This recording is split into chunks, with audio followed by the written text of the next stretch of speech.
Everybody, I want to welcome you to another episode of the Advisory Board podcast, where we bring in experts from the franchise community, like Danessa Itaya from BioOne.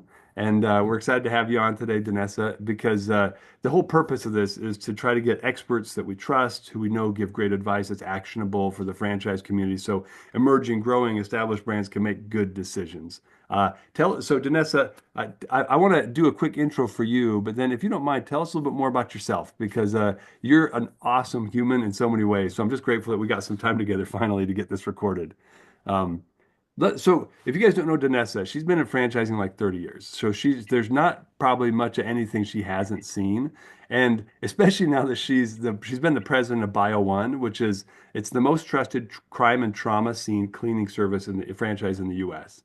And if you want to get some crazy stories of things that she's seen, like you couldn't even guess, you can't make this stuff up. So I can't wait. I'm going to ask you to share something, Danessa, in a minute. But she's on the Women in Franchising Committee. So the ladies out there, if you want to meet someone who's just a gem of a human who will introduce you to anyone that is anyone in franchising, Danessa is your gal.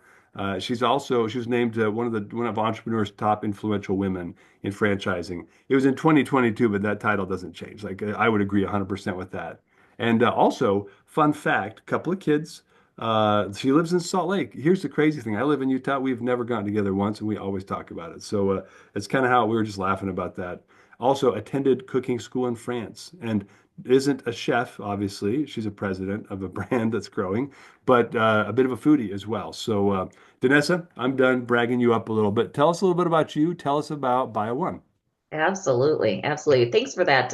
Thanks for that intro. I'm going to have you introduce me to my mom and give that intro. Anytime, anytime.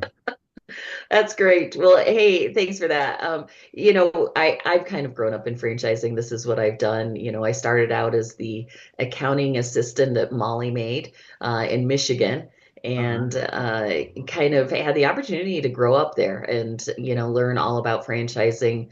It's a great place to be able to wear a number of different hats, everything from operations to training to HR to compliance, and so it really helped me get a really rounded picture of franchising. Loved it. That provided me lots of opportunities to continue to grow and everything from building a brand from the ground up to being able to join some pretty mature brands to joining platform brands. And so it's been great to continue to learn and grow and work with pretty amazing teams. Well, I've been speaking pretty of, lucky. yeah, you are. I mean, some of my favorite folks in franchising are on your teams, like Andrew. So I didn't mention this, Bio One, a crime scene cleanup is part of Five Star Franchising Group. And what a cool group of people you get to work with. We were just talking about Bryson and Ben Fox and Chad and like you've just got your and Andrew Mangus and Scott, like you're surrounded by awesome people all the time. Absolutely. It's Every gotta be a day. party. We laugh, we have a great time together. We are wildly competitive. It's not uncommon for us to have some kind of challenge going on. I think our latest is a fitness challenge, and anybody who wants to take Scott on there, I know, we're gonna have to step it up. Yeah, So, agreed. Scott, I mean, I don't know how he does it. Like trying to keep up with that guy. Or if you ever try to go snowboarding or something with that guy, like good luck. He's gonna roast you down the mountain. oh, I've gone mountain biking with him, and I don't know if you call what I did mountain biking, but we did. We took the leadership team down to Moab and had a good time, and I was by far the weakest link there. So. There was a lot of disc brake squealing coming from your direction as you went down the hills, right? Oh, and lots of really great videos that could probably win prizes. So, Amazing. Speaking of videos, I do have a video of Scott and his daughter in a bar singing karaoke, if that would ever come in handy. So just let me know. oh, Say the word. that's perfect for some of these competitions if I need, kind of that extra blackmail. Good to Mhm. know. Yeah, and this is on record because we don't edit these. So yeah, but I just want him to know. Yeah, he's got a target. Okay. Good, good. So let's talk about the topic today. So we're gonna talk to guys about what actually makes franchise systems grow. Like you could go any event and you'll hear 23 different ideas.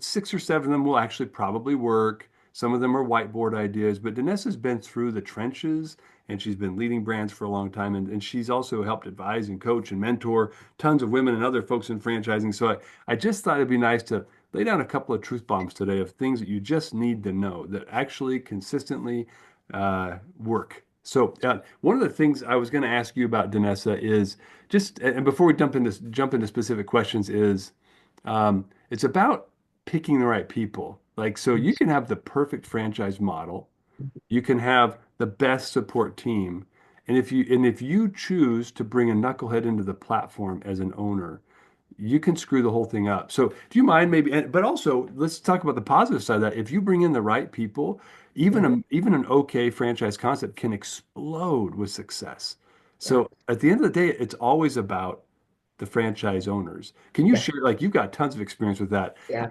Share a little bit about experiences, but why that's so important to you and how that's helped you make BioOne such a good brand. Yeah, yeah. So in franchising, you look at this and you say, if I had a crystal ball and could say we are 100% accurate in bringing in the very best of the best every single time, and turning down, people who we don't think are a good fit, I think we would all be we'd be billionaires and we'd be in another industry. But it's hard. It's hard to pick and know that the people you're bringing in are exactly the right fit. But you got to have some guardrails. And so there are a couple things that we do. When I'm what I do a lot of calls with candidates, people who are looking at BioOne as an opportunity or looking at any whatever franchise brand it is. And there are a couple things that I look for as a leader and someone who we are going to trust to take our brand name and develop it in the local market and represent it with the pride and with the just representing it appropriately that would make us proud and their fellow franchisees around them proud. So there are a couple things we look at. One is I always tell people when I look at my successful franchisees, Mhm. this is what I'm looking for. One is I'm looking for someone who is going to stay engaged with us. A lot of times people come in and they say, "Hey, I want to get into business. Show me how to do it." They come to training, you never hear from them again. You say, "Hey, come to our annual conferences. You get to talk to other people who go through the same thing." You never hear from them. Those are people who really struggle. Mhm. But man, if I look at my top performers, if I look at my top quartile, these are the people who are on every training phone call. They're there at every annual conference. They're there at every regional meeting. They're there helping with talk to new franchise prospects about, so you're looking for a level of engagement. And so I tell people, be engaged, stay engaged with us, learn, talk to the other franchisees. That's why you joined a franchise network, right? Is to be Right. able to talk to people who do exactly what you do. And they've all done it and they've experienced some of the challenges that you're going to experience. So lean on them. The other thing I look at is I'm looking for people who are problem solvers as well. Mhm. We're going to give you a really great business model. We're going to give you a really great program. We're going to give you lots of tools and resources, but it's up to you to execute it.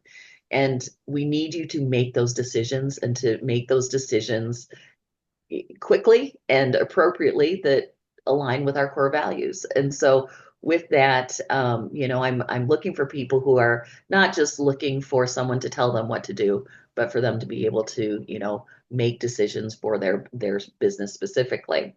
Mhm. And then the third piece I always look at is they have to be well capitalized. So if it says it takes this much money to do this business, then you better have that. So many times people say, "Oh, let me put together a business plan and then I'll put it in my pocket and I'll never look at it again."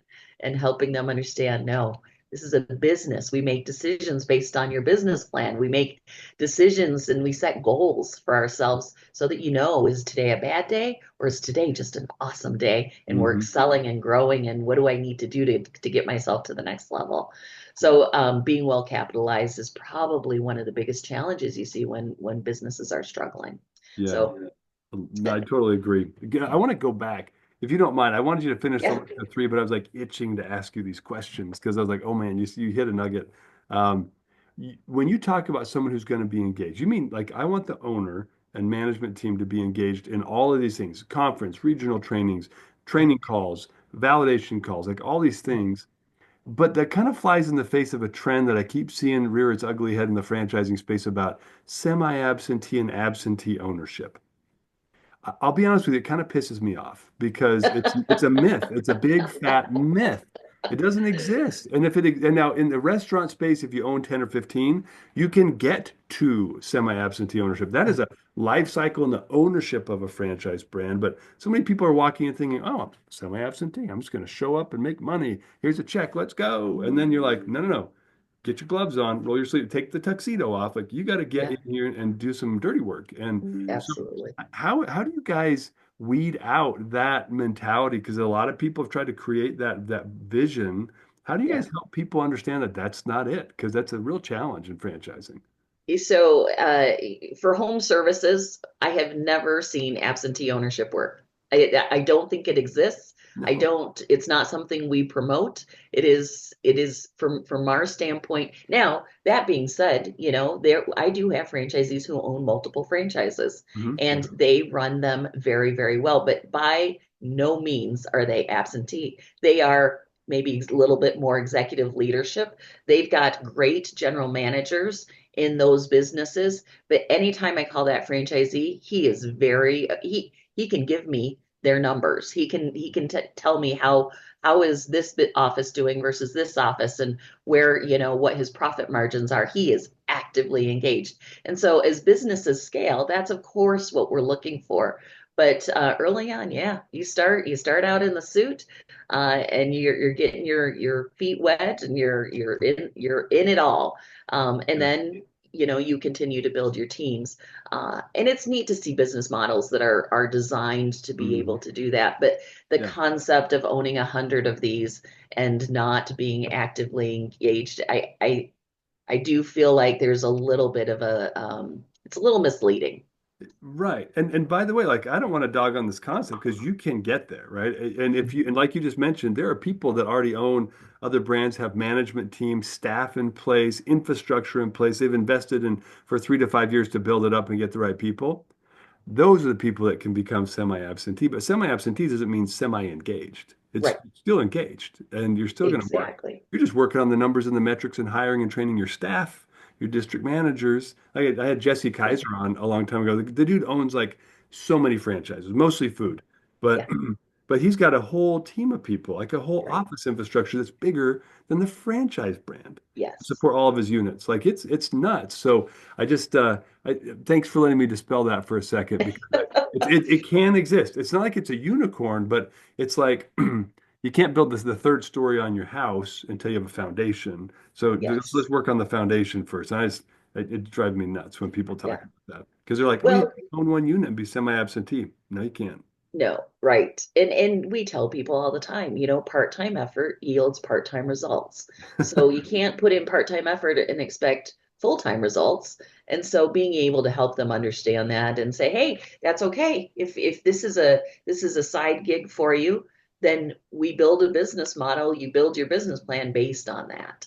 And understanding, what is it going to take and are you capitalized well enough to do that? Oh yeah. Oh yeah, 100%. We're going to come back to that one because it's a big miss sometimes that I see, but it's a huge power. It's a strength when you Yeah, do it right. And I'll share a personal experience if you don't mind yeah, about that as a franchise owner. But yeah, core values. You said that you're talking about, hey, they've got to be good problem solvers, and we expect them to solve problems quickly and in the right yeah, way, aligned with our core values. yeah, I was really glad to hear you say that. yeah. How, why is it so important to you as the brand president, right? That you have franchise owners that align with the core values of BioOne. Yeah. So there are a couple things. One is, if you know Five Star, you know that we are, you hear about companies that have core values and you go through it in new hire orientation and then you never visit it again. Our core values are everywhere you look in our, have you been to our office lately? No, no, no. It is, I haven't oh, been you to got the to come to our office. We've expanded, so we've built BioOne, their offices. We've got So anyway, but you'll see our core values everywhere. We share it at Meet Your Team Day. We share it with every new employee we hire. We recognize team members. Mm, But for BioOne, it is who we are. It is very much, we are in the business of helping people on the worst day of their life. mhm, We've got to make sure that those core values that people understand, these are our core values. This is how we do business. And so with that, we use drive is our acronym. We're driven, we're real, we're let's see, we're innovative, we're vital, and we're enthusiastic. And this is how we do business. And so it's how we hire people. It's sometimes why we have to let people go. And we share this with our franchisees. And every once in a while, I'll get a franchisee who says, "Hey, uh, I was having a conversation. I was thinking about our conversation yesterday. I don't know if you were being real with me." And I appreciate that. It's like, thank you for bringing that up. Okay, what do you feel like we need to, how come we weren't being real? What's the root cause of this? And mhm, so being able to have relationships with your franchisees well enough that they can call you out on that, but we want them to. We want them to say, hey, you guys share your core values with us, and we appreciate that. We know what you stand for, um, mhm. and we'll also Mhm. recognize when you're not doing it. We Yeah. feel like maybe we, we we veered one way or the other, but then they'll also come back and say, "Hey, we love that you share your core values with us, and we've created our own, and we have mirrored Mhm. the ones that Five Star and BioOne represent, because we feel like this is who we are. This is what we want our customer to understand. This is who we are. We're in the business of being empathetic, helping people. So it's essential that that's who we are and what we live." Yeah, I think the most rewarding thing as like a leader of a business organization is when you hear one of your team members use the core values to challenge something that you just did. And Yeah, I had a moment it's like that a little while ago. And we're the same. Every team meeting, every company meeting, we're yeah, highlighting, we're discussing that's a core right. value and sharing like who did a good example of that. But Yeah, we these are not core values, but they're kind of like summary statements that I like to remind our sales team about is it's people over profit and it's yeah, reputation over revenue. And we were yeah, in this meeting, and Keith Levinson, if you know Keith, we were in yeah, the meeting, and I can't remember what we were talking about at the time. That part faded, but he said, Dave, I just want to make sure that we're focused on, is this really a people over profit discussion? Is it really a reputation over revenue discussion? And I yeah, was like, it works. Like yeah, people believe this, and it yep, drives and shapes the reputation of your whole organization. yeah, People underestimate the value of having alignment around it's not morality, it's kind of ethics. It's like our decision yeah, making code, right? Um, right, yeah, it's why Chick-fil-A, everywhere you go around the country, it's like the same experience. Kids are bright yeah, and happy and smiling and excited to right, work with you and help you. And anyway, yeah, tell me one more time. Driven, real. What did the I stand for? innovative, Okay, innovative. I put that. I was going to put it down, but I was like, I don't remember if that was me thinking it or you saying it. And what does the E Yeah, stand for? sorry, the The V. E. Oh, the E is enthusiastic. Okay, good. Yeah, Yeah, and there's not. we have fun. You got to have fun, right? You, I hear rumors of the Nerf battles and things like that in the neighborhood. So I know that's fun though. Like you got to be passionate and have fun with what you're doing and who you work with. you do. You absolutely do. Yeah. So talk to me about this. So I think that's a great way to summarize those 2 points.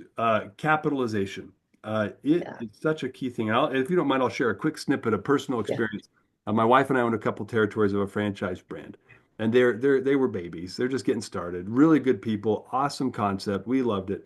We actually just sold our franchises last month, and I'll tell you why later if you want to know why. But it was mostly because I was getting to the point where I couldn't be as engaged, and I saw it, and I knew we'd grown super fast yeah, I knew I couldn't continue to be as engaged as they needed me to be for the yeah, franchise to thrive. And I coach people to not hire brand like owners, like bring on franchise owners like me. And I was like, I've got, and I had somebody who at the same time was like, hey, I want to buy your territories. You're doing great. And I was like, sweet, perfect. win-win, right? But I made a conscious decision. They're like, yeah, you don't really need that much to get started. I was like, no, no, no, no. I'm going to take this. I did an SBA loan.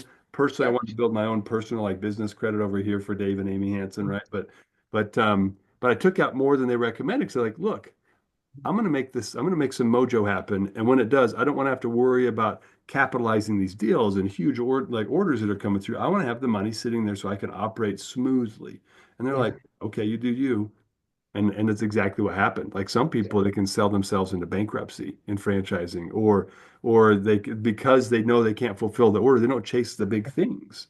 Yeah. And we completely flipped the model on its head in a good way because people are like, well, you can't do that. No one wants this won't work. And I was like, watch. And like it exploded because Yeah. we were capitalized appropriately so we could take on the work, get it done, and keep people really happy and not create slowdowns or hiccups. So I just want to Yeah. say you saying that is so mission critical, and I bet there are some stories behind that. So why do you think capitalization is so critical to your brands? How have you seen it make or break the franchise operators? Yeah, absolutely. So, probably, so you've got, probably your two biggest expenses, right? Payroll and marketing. Hmm. Because we're not an inventory company, and so we don't carry a lot of inventory. Yeah. But when we look at it, what we find is when you have a bad month, what do you pull back on? You're not pulling back on payroll because you're going to need those people. So you pull back Hmm. on marketing. Well, Yeah. now all of a sudden you can't pay your people. And yeah. And so it's a downward spiral. And so with that, what we've done is we've just said, hey, and it's hard because we're turning down candidates that we love. We think they'd Hmm. be a great fit for the brand. But we also know that we are also responsible for making sure we're not putting them in a situation that we know is not going to end up, and maybe, maybe one out of 100 is scrappy enough to figure it out. Yeah. But we're not willing to sacrifice everybody else in a sense. And so saying no is hard because part of growth of a brand has to be franchise development. Hmm. A lot of times people say, "Oh, don't add anybody in my backyard," or don't, I promise I'm going to grow, I'm going to dominate this. But helping them understand that the health of a franchise system, you have to be growing, you have to be adding new locations, Yeah. and you want that. And I look at just in the past couple of years that I've been with BioOne, we look at the things that we've accomplished in with our new businesses. It's exciting, it's fun. Those are the folks who, they know no different. They know no past or any history. And so these new Hmm. programs, they're jumping on board and they're growing faster than they've ever, than we've ever done with BioOne. And so it's fun to see that. And so then the existing franchisees are like, hey, what are you guys doing over there? What's going on? What Kool-Aid are you drinking? And can I have some? Right. And that's the beauty of the model is like in any Yeah, other world, those are competitors. Same exactly. business model. Then they hold everything tight to the Yeah. chest. But like in franchising, I can't tell you how many times people would call me like, Dave, what are you guys doing with these recreation groups? Like, how are you making that work? We've never been successful there. And I was like, let me tell you, we did this and we did Right. this and go to these events and meet these people and do this and be willing to shave off some margin because you can't make as Yeah. much margin, but you're putting freaking uniforms on kids that Yeah. their parents can't afford to buy them cool uniforms. And I don't know, it's just there was like I don't know, I can get passionate about that, but like I'm a baseball coach and I've been around sports like my whole life. So like it was a sweet passion play for me. And yet, Yeah. right? And sometimes I've talked to the founder about it. Like I didn't have the time. I run a technology company Yeah. full time, right? It's like I was the wrong person to bring in. Yeah. I didn't have enough time to invest in it fully and become if I had the time to do it in 2 years, I probably could have become $1 million franchise owner Mhm. instead of the 5 year ramp that they had put out, a 4 year ramp. And I was like, no problem, but no time, right? And I couldn't get the right Yep. people in place to make it so we could keep growing without me. So, Yeah. uh, anyway, they keep talking about me. I don't mean to, other than like I get it, like I believe it. Capitalization, yes, Yes. and Yes. this leads into some tough stuff, right? So these are the three things that you guys look for, and you are really a steward of the right people. You mentioned like don't put somebody in my backyard, but there's kind of it's not a secret, but a lot of owners they think so myopically, like it's going to hurt my business. But what's the power of having market density? You've seen this a Right. whole bunch. So talk to me about that just before we move on to a couple of other fun questions I've got for you. Why is this Yeah. important to have multiple franchise owners in a marketplace? I mean, it's the philosophy of a rising tide floats all boats, right? I mean, you take one market and you're investing X number of dollars in marketing. You put three businesses there and they're all investing that same amount times three. And the ability to build that brand name and that presence in the market is huge. And so, as we, we do a lot of referral work. So working with local law enforcement, with working with victim advocate groups, property managers. And so in that, we want them to say, well, don't you just got to call your local BioOne. There's a BioOne. And it's top of mind.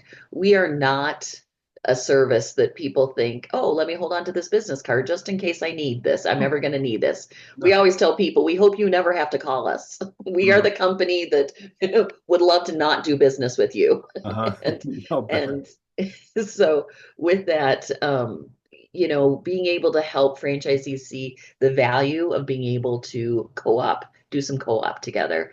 And, as you look at, we've got several who will, home shows. I mean, home shows, man, they're expensive, they're labor intensive, and you've got one business that's trying to cover a metropolitan home show.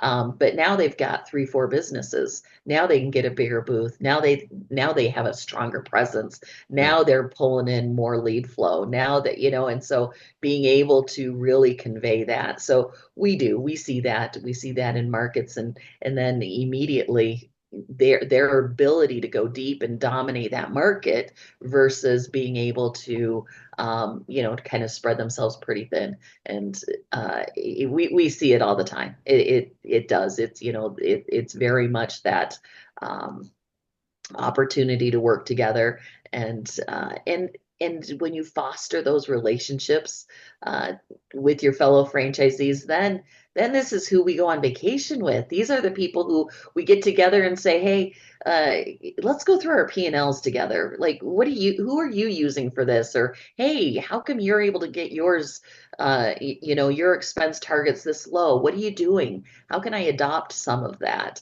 So it's neat to see that flow regionally as well.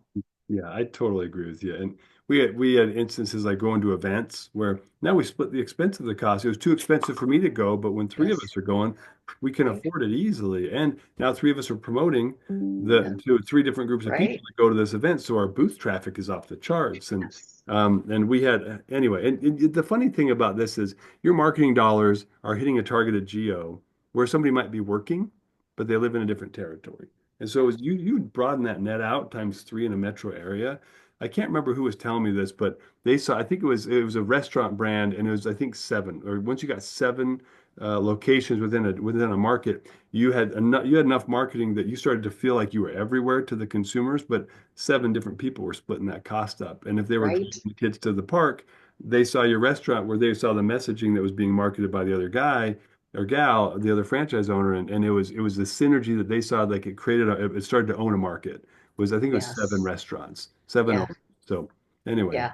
it's good. Well, and similarly, when you look at your competition isn't a franchise, and they've got deep pockets, and you look at that and you say, okay, but we've got seven local franchises there. You pool their marketing dollars. Now we're competing, on the same level as well. Yeah, and as the brand starts to grow and national advertising starts to happen, now you look bigger than them.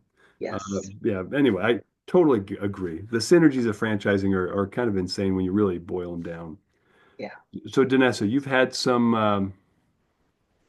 had challenges as you work with brands, and especially economic challenges, individual challenges.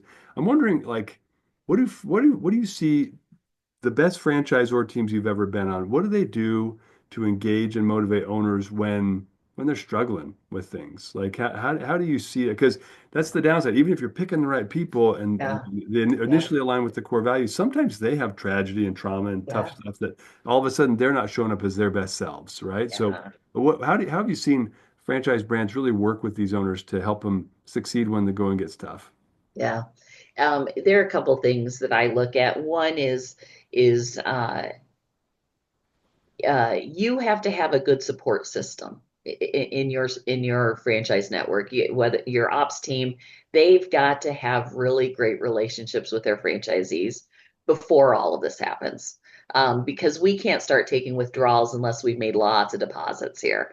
And so I mean, when we look at this, we say we want them to reach out to us when things aren't going well.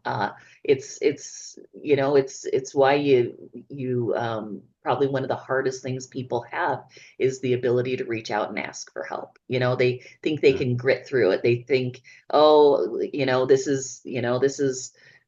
this is family business. We shouldn't share this. So one, we've got to make sure they've got a great relationship with their franchise business coach, whoever it is that they're working with, so that then when this happens, then we've got the ability to customize the plan. I think sometimes people always want to what I've learned is it's interesting. I had a franchisee come to me and share their problems, and we just immediately went into problem solving. Hey, well, have you tried this? Have you tried that? Have you done this? Have you done that? And I thought it was a great call. And I'm like, we helped that business. I gave him about 20 ideas of things that they can do to really help them get over this slump here. And then they talked to their franchise business coach, and they said, Danessa just lectured me for 20 minutes. And Ooh. I thought, oh, that's interesting. I didn't do enough listening. I didn't figure out. And Right. so what I learned, and so I called her back and said, hey, I apologize. That was not the intent. But I realized that my personality is, hey, you tell me something's wrong, and we immediately think, how do we fix this? Uh-huh. And what I realized is what she wanted was an ear. She wanted an ear, and then she wanted to bounce some ideas off of me. Hmm. Instead, I immediately went into my problem solving mode. Let's figure this out. What can we do? Or, hey, I've seen businesses do this. And she didn't want any of that. She just wanted someone to listen to her, hear her out, and bounce ideas off of me. And so I think as we look at it, because this is the business we're in, we like to help people. We forget that really we're not the customer, it's the franchisee. And what does the franchisee really need? And sometimes we offer things that they have no interest in. We need to really figure out what do they need. Yeah, and I love what you're saying. You have to listen to the person first and the Mhm. problem second, right? And I Yeah. struggle with that. Like I don't know what it is. Yeah, and I'm a guy, so I have an excuse because we're just like, I'm gonna fix it all, blah blah blah. But you have no excuse, right? So, but it's a real human tendency, and creating an environment where somebody, one, I have to say, like, hats off because they felt comfortable enough that they could share that with you. Yeah. It's hard to find brands where you really feel like the executive team is there to support and help you thrive, not just there to collect a royalty, because that's like this Yeah. natural angst that starts to build over time. The royalties help fuel the whole system, so it's absolutely necessary. It's important. The ad funds, the tech funds, these Mhm. are all Mhm. necessary components of franchising, so that the corporate office has enough budget to have staff and Yeah. expertise and software and whatever, right? So, but most importantly, the environment is the key there that helps people feel like, okay, they're not just there for that. They've got my back.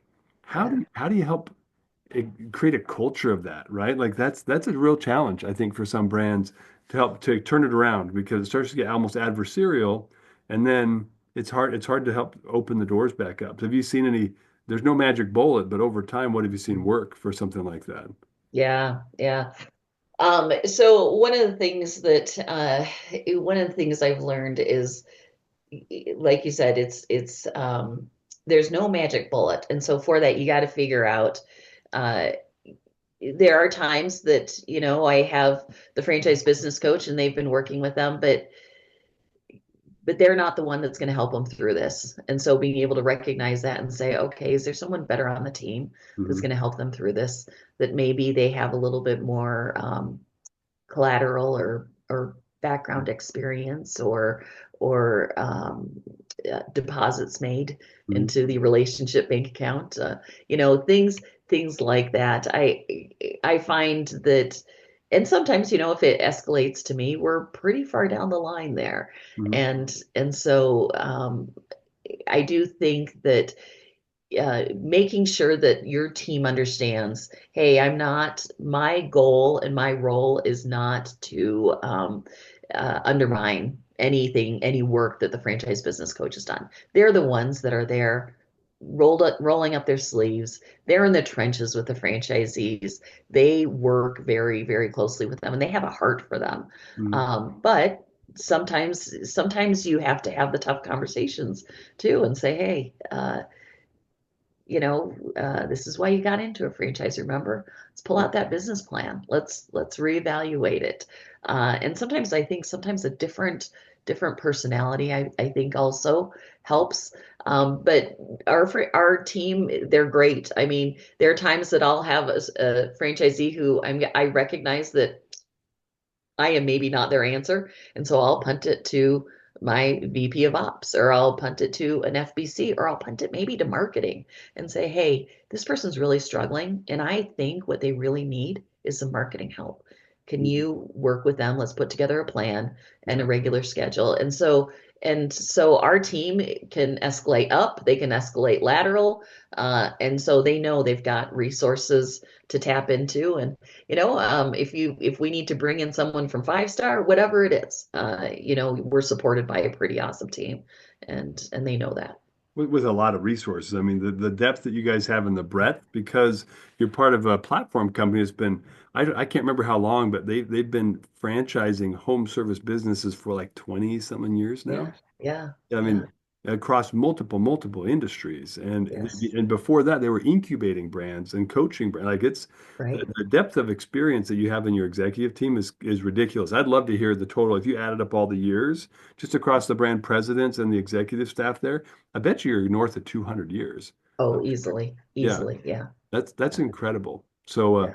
but knowing where to direct the flow, like who's going to help them the most. And you said something earlier that I want to resonate on for a second.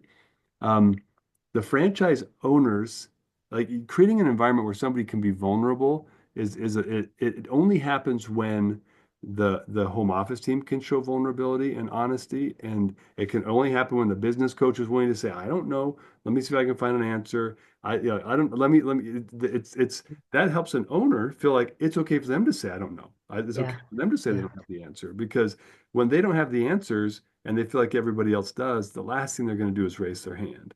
yeah, And it's almost like the validation process in the franchise development flow, right? New owners, they're going to talk to your owners at BioOne and say, dang, they were so enthusiastic, they were so mhm, happy. But the mhm, same cultural thing has to happen internally where the owners, they validate against each other all the time about things like, right. hey, this marketing thing, oh no, Yeah, actually it works great. I ran that yeah, marketing program that corporate came yeah, up with it. And they if they hear that from a peer, because they're talking to each other, like you set up right. uh, that's way more valuable than hearing it from the brand president, you know? Oh, absolutely. Oh my goodness. Absolutely. Yeah. We actually have started bringing in franchisees to our training, our new owner training, because we can say it all day long, but man, they want to hear it directly from the franchisee. They want to hear, it's just like kids, as parents, we tell them, hey, don't do that. Just don't do that. It's not good for you. But their best friend says, oh, don't do that. They're like, oh, okay. Yeah. So it's the same, but you're absolutely right. The validation from fellow franchisees is huge, and so things like peer groups, things like Facebook groups, as much as I hate them, I think are probably more a blessing than a curse. Uh-huh. But there's really great sharing that goes back and forth on these, and it's good for them to do it. It's why they're part of a franchise. Yeah. It's a superpower of franchising, Yeah, right? yeah. Yeah. Well, I know we're just running a little low on time. Vanessa, tell me, like, if anybody were to want to get in touch with you, and pick your brain, because if something you said today just struck a chord with them, how's the best way for them to reach out to you? Oh gosh. You can email me. You can email me at danessa.itaya@biooneinc.com, or you can reach out to me on LinkedIn. I love having conversations about franchising. We could talk about it for hours. Oh yeah. No, the hardest part I have is like realizing we've got to wrap something up. I'm like, dang it, I have more questions for you, Danessa. So, as you guys can tell, I hope you can tell, Danessa is one of the most like genuine, authentic people on the planet, and she's also crazy experience in franchising, has a plan. Like she knows what to do to help people succeed. So I'd recommend you reach out to her if you want to connect. LinkedIn's great. Thanks, Danessa, for sharing your email. And we're gonna have to find some more time together to talk about some more stories. But before we Yes. go, I want to make sure I did that critical piece for you so people can reach out. Can you share, because BioOne's a really interesting concept where you're doing, crime scene, trauma cleanup, all sorts of stuff. Let's stay out of the crime scene trauma, but you guys also do a lot of hoarding and stuff. Can you share maybe like one or two stories that are just like, you can't make this stuff up kind of stories about that are just crazy? No, I hate to say the word crazy. They're just like unbelievable stories that come from your line of work. You have so Yeah. many of them. Please share a couple with us before we wrap up. All right. People always want to know the grossest story, but I'm going to share actually it's something a little bit different. We every once in a while our team, will go out with our local franchisee and help out. And our VP of Ops actually went out to clean out a hoard, and the owner of the home had passed away, and so a family member was there in charge. And usually what happens is they give us a retention list. What do you want to keep? And with this, they had said, there's not much we want to keep, so just junk as much as you can. And in doing that, she found a box of old photos, and she brought him outside to the owner, or to the daughter, and said, "Hey, we found these, and you may want to look at these, and let us, I mean, we're happy to throw them away, but they looked like they were special." And so she continued to finish her work, and she came back out, and she was sitting on the ground under a tree with just all these photos spread around her. And she said, "I've never seen these before."